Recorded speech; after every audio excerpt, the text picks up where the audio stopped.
+1 sociology online ക്ലാസ്സിലേക്ക് പ്രിയപ്പെട്ട വിദ്യാർത്ഥികൾക്ക് ഒരിക്കൽ കൂടെ സ്വാഗതം. ഇന്ത്യൻ സോഷ്യോളജിസ്റ്റ്, ഇന്ത്യൻ സമൂഹശാസ്ത്രജ്ഞന്മാർ എന്ന 10ാമത്തെ പാഠഭാഗമാണ് ഇന്നത്തെ ക്ലാസ്സിൽ നമ്മൾ ചർച്ച ചെയ്യാൻ പോകുന്നത്. In this chapter we are going to discuss about famous Indian sociologist and their ideas. പ്രശസ്തരായ ഇന്ത്യൻ സമൂഹശാസ്ത്രജ്ഞന്മാരെക്കുറിച്ചും അവരുടെ ആശയങ്ങളെക്കുറിച്ചുമാണ് ഈ ക്ലാസ്സിൽ നമ്മൾ ചർച്ച ചെയ്യാൻ പോകുന്നത്. ഇന്ത്യയിൽ ആദ്യകാലം മുതൽക്കേ സമൂഹത്തെക്കുറിച്ചുള്ള ആശയങ്ങൾ നിലനിൽക്കുന്നുണ്ട്. എന്നാൽ ഒരു ശാസ്ത്രമെന്ന നിലയിൽ ഇതിന് പ്രാധാന്യം ലഭിച്ചത് ബ്രിട്ടീഷ് ഭരണകാലത്താണ്. The British needed knowledge about Indian society to rule the country. നമ്മുടെ രാജ്യം ഭരിക്കുന്നതിന് ഈ സമൂഹത്തെക്കുറിച്ചുള്ള അറിവ് ബ്രിട്ടീഷ് ഭരണാധികാരികൾക്ക് ആവശ്യമായിരുന്നു. അതിനാൽ അവർ സമൂഹത്തെക്കുറിച്ചുള്ള പഠനങ്ങളെ പ്രോത്സാഹിപ്പിച്ചു. ഒരു പഠന വിഷയം എന്ന നിലയിൽ സമൂഹശാസ്ത്രത്തിന് അംഗീകാരം ലഭിച്ചത് 1919 ബോംബെ യൂണിവേഴ്സിറ്റിയിൽ സമൂഹശാസ്ത്ര പഠനം ആരംഭിച്ചതോടെയാണ്. In the 1920s, the universities of Calcutta and Lucknow also started programs of teaching and research in sociology and anthropology. 1920കളിൽ കൽക്കത്ത, ലക്നൗ യൂണിവേഴ്സിറ്റികളിലും സമൂഹശാസ്ത്രത്തെക്കുറിച്ചും നരവംശശാസ്ത്രത്തെക്കുറിച്ചുമുള്ള പഠന പരിപാടികളും ഗവേഷണങ്ങളും ആരംഭിച്ചു. In this chapter, we are going to be introduced to some of the founding figures of Indian sociology. Indian സമൂഹശാസ്ത്രത്തിൻ്റെ സ്ഥാപകരായ ചില വ്യക്തികളെക്കുറിച്ച് പരിചയപ്പെടാനാണ് നമ്മൾ ഈ പാഠഭാഗത്ത് ശ്രമിക്കുന്നത്. One of the best known pioneers of social anthropology in India was L.K. Ananthakrishna Iyer.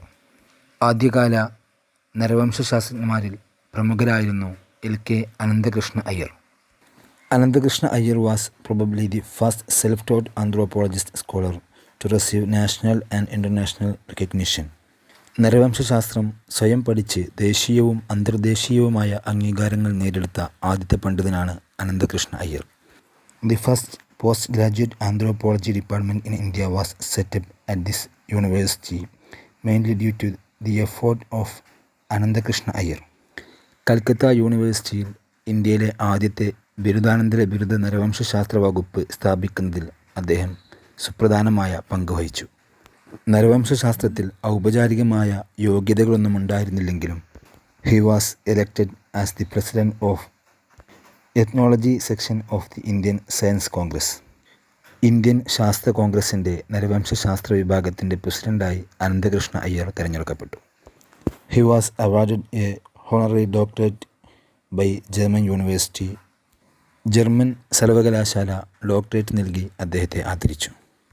ഇനി നമുക്ക് ചർച്ച ചെയ്യാനുള്ളത് Sarath Chandra Roy. He was another scholar who became an anthropologist accidentally. യാദൃശ്ചികമായി നരവംശശാസ്ത്രജ്ഞനായ മറ്റൊരു പണ്ഡിതനാണ് Sarath Chandra Roy. During his entire career, Roy published more than 100 articles in leading academic journals of India and Britain.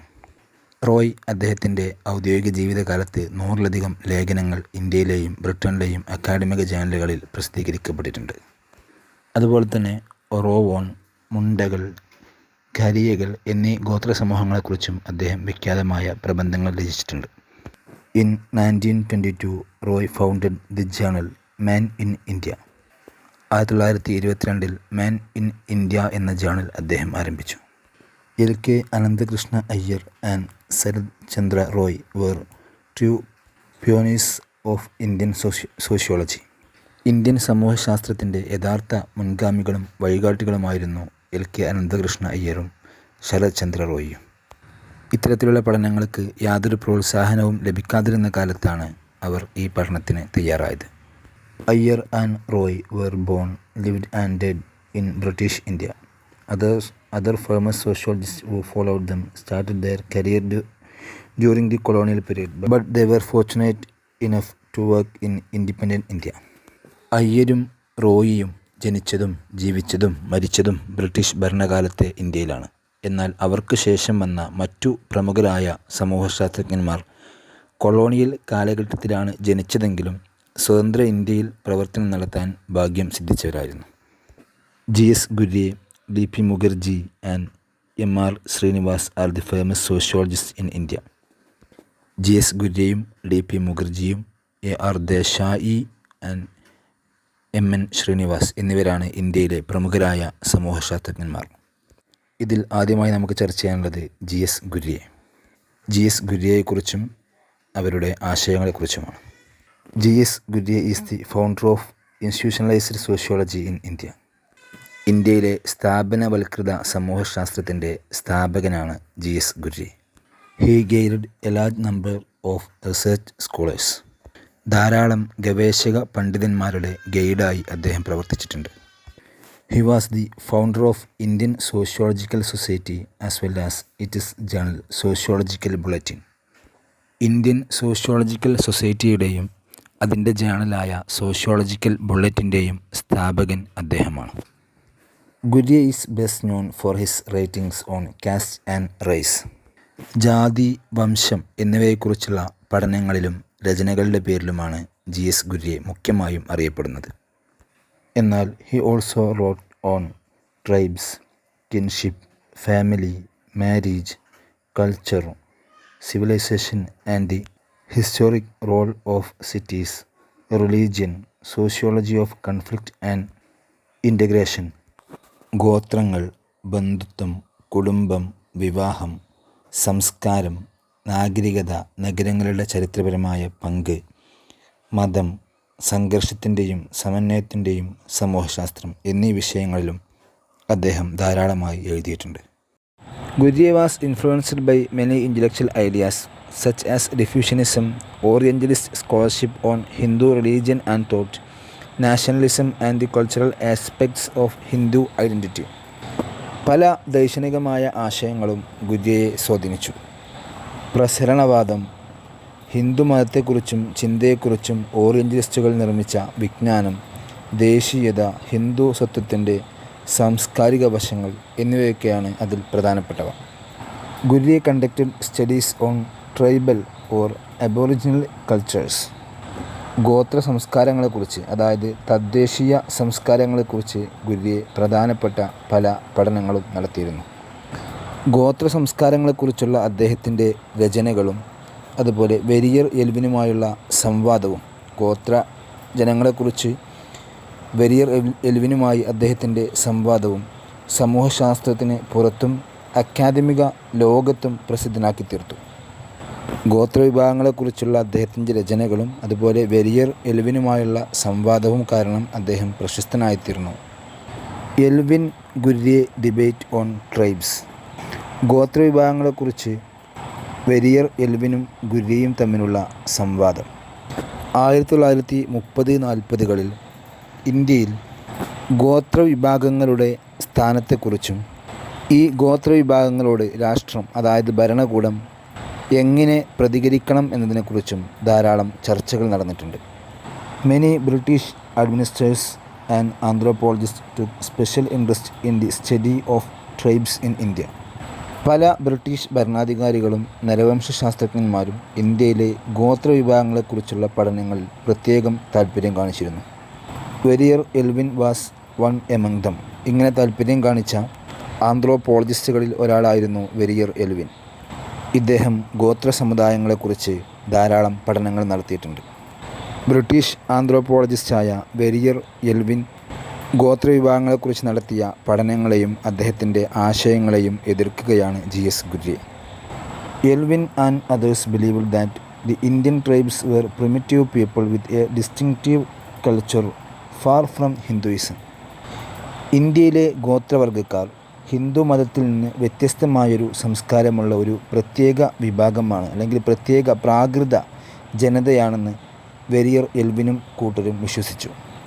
ലളിത ജീവിതം നയിക്കുന്ന ഇവർ ഹൈന്ദവ സംസ്കാരത്തോടും സമൂഹത്തോടുമുള്ള ബന്ധത്തോടെ ചൂഷണം ചെയ്യപ്പെടുമെന്നും സാംസ്കാരികമായി തരം താഴ്ത്തപ്പെടുമെന്നും അവർ വിശ്വസിച്ചു.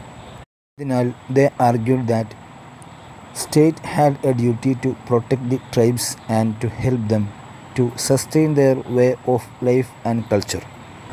ഇവരെ സംരക്ഷിക്കാൻ വേണ്ടി, ഈ ഗോത്രവർഗ്ഗക്കാരെ സംരക്ഷിക്കാൻ വേണ്ടി, അവരുടെ ജീവിത രീതികളും സംസ്കാരവും നിലനിർത്താനും വേണ്ടി അവരെ സഹായിക്കാനുള്ള ചുമതല രാഷ്ട്രത്തിനുണ്ടെന്ന് ഇവർ വാദിച്ചു.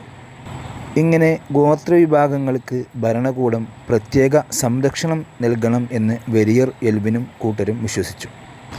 ഈ വീക്ഷണം വെച്ച് പുലർത്തുന്നവരെ സംരക്ഷണവാദികൾ എന്ന് വിളിക്കുന്നു, പ്രൊട്ടക്ഷനിസ്റ്റ് എന്ന് വിളിക്കുന്നു.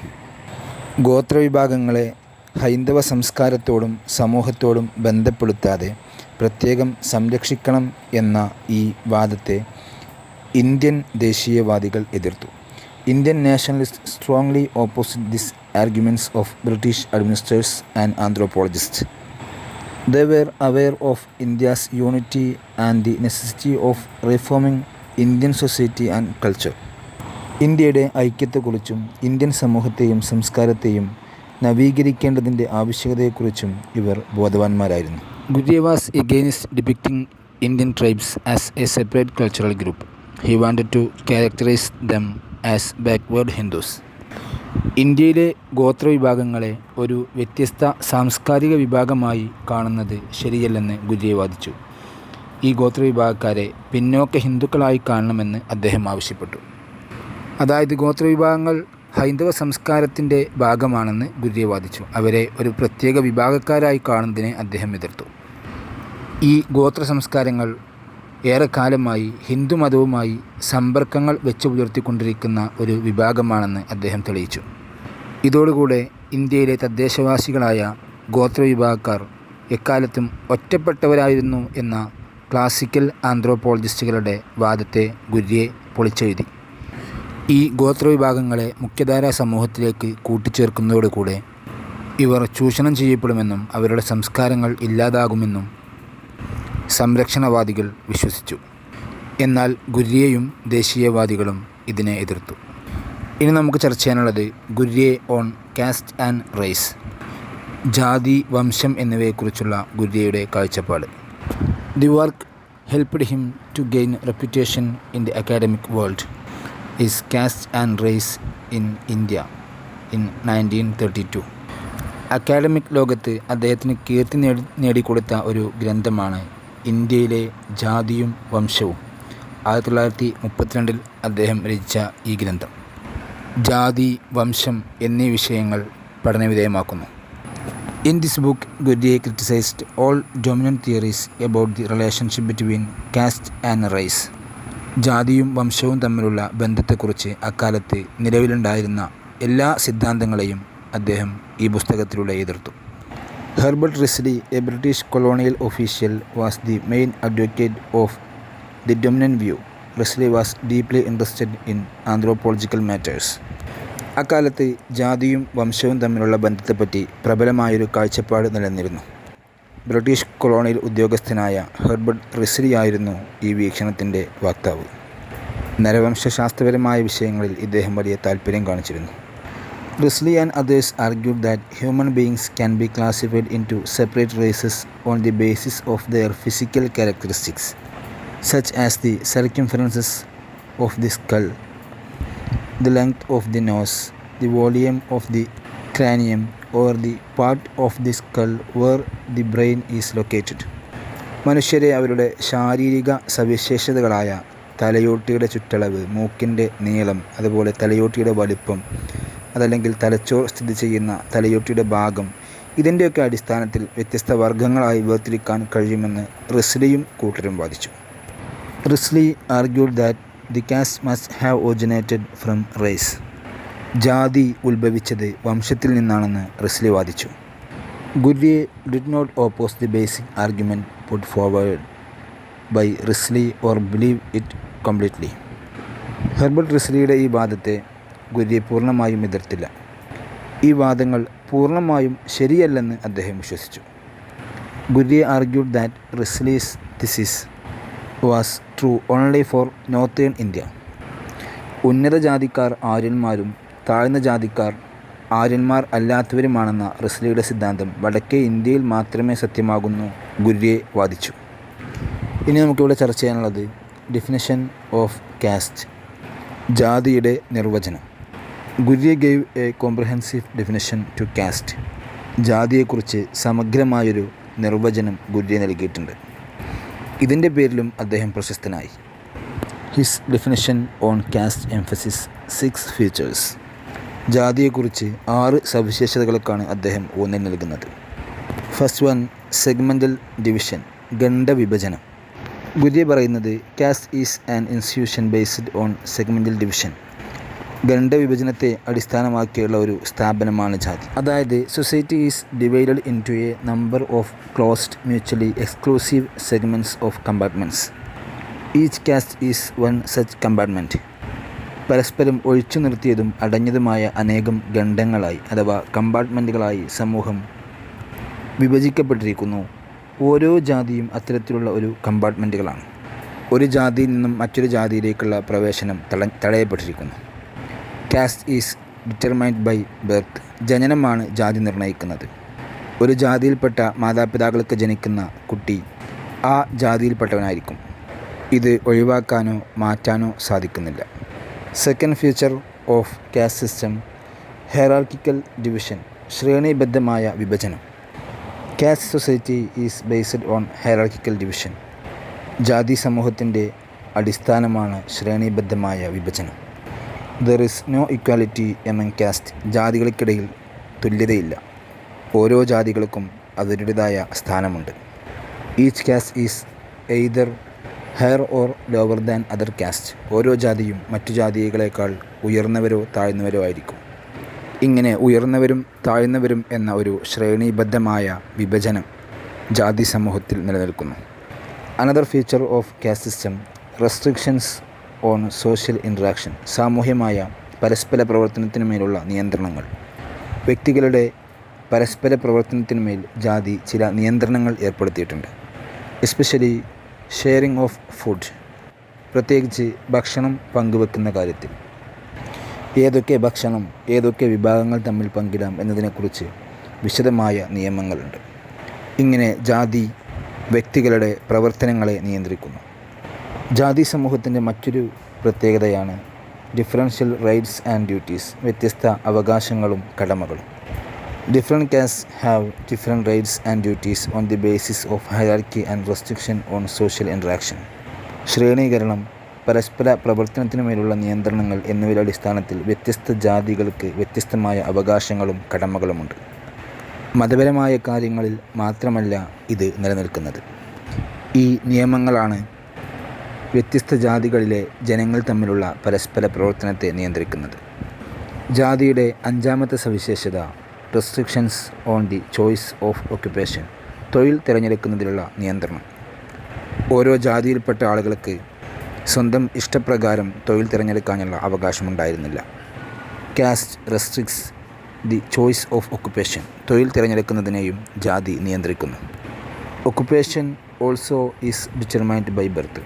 ജാതി എന്നതുപോലെ തന്നെ ഒരാളുടെ തൊഴിലും നിയന്ത്രിക്കുന്നത് അയാളുടെ ജനനമാണ്. ഓരോ ജാതിയിൽപ്പെട്ടവനും നിശ്ചിത ജോലി ഈ ജാതി നിർണ്ണയിക്കുന്നു. 6th feature of caste system is restrictions on marriage, വിവാഹത്തിന്മേലുള്ള നിയന്ത്രണങ്ങൾ. ജാതി അതിലെ വ്യക്തികൾക്ക് മേൽ വിവാഹത്തിലും നിയന്ത്രണങ്ങൾ ഏർപ്പെടുത്തിയിരുന്നു. ഇഷ്ടമുള്ളവർക്ക് ഇഷ്ടമുള്ളവരെ വിവാഹം ചെയ്യുന്നത് ജാതി അനുവദിച്ചിരുന്നില്ല. Caste system allows marriages only within the caste and restricts exogamy. ജാതിക്കകത്ത് നിന്നുള്ള വിവാഹത്തെ മാത്രമേ ജാതി അനുവദിക്കുന്നുള്ളൂ. ബഹിർഗണ വിവാഹത്തെ അത് വിലക്കുന്നു.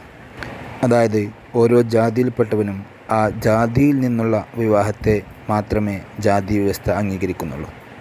ഇത്രയും സവിശേഷതകളാണ് ഗുര്യയുടെ വീക്ഷണത്തിൽ ജാതിയുടെ സവിശേഷതകൾ.